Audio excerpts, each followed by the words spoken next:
The Buddhist will immediately ask, really? The self is changeless?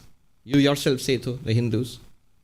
How can a changeless self be incarnated and reincarnated? It's a kind of change, right?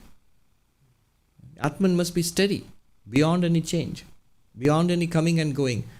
How can it be reincarnated?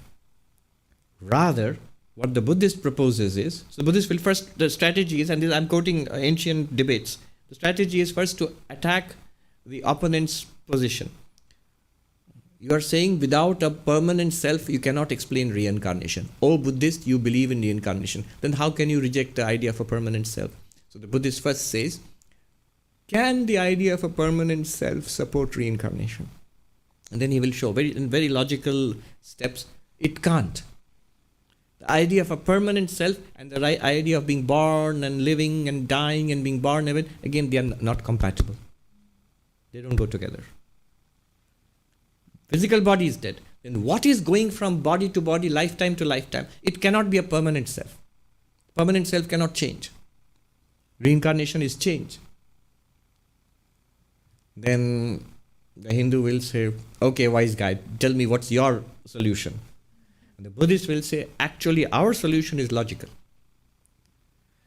What it is like is not that some particular entity is being reincarnated. It's more like a process.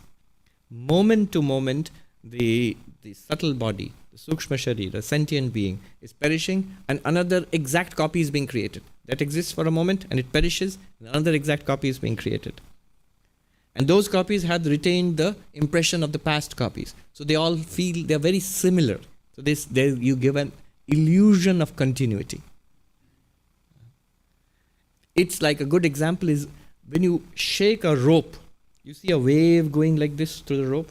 It's not that the rope here is now going there. At every point the rope comes up and down. It's a wave being propagated. Similarly, the Buddhist says it's like a wave being propagated. A set of impressions, a set of characteristics. It goes forward once a physical body falls apart. That subtle body also is moment to moment arising and disappearing.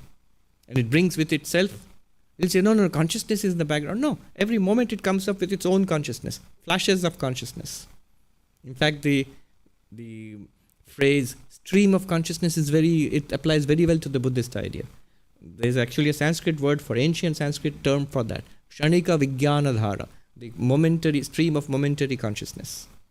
Flashes of consciousness, and that takes up with memories,